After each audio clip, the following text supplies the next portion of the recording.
আমাদের বাগানে ঘাস পরিষ্কার করার একজন লোক এসে গেছে। ফুল গাছে ঘাস হয়েছে, তাই পরিষ্কার করার জন্য লোক নিয়ে এসেছি ভাড়া করে।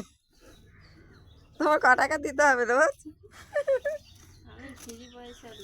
এ বলছে আমি ফ্রি পয়সার লোক।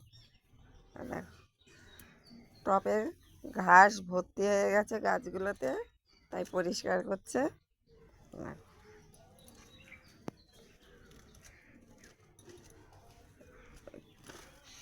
ছাদে আরে এই দেখো আশফল কত বড় বড় হয়ে গেছে। এই দেখো বন্ধুরা, খাওয়ার মতন হয়ে গেছে, ভর্তি হয়ে গেছে। আর সপ্তাহখানেক পরে খাওয়া যাবে। আর এই আশফল গাছটা আশফলই হয়নি, শুধু গাছ।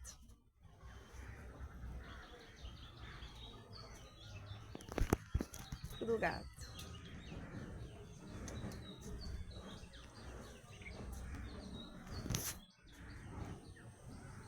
হলো ঘাস পরিষ্কার হলো?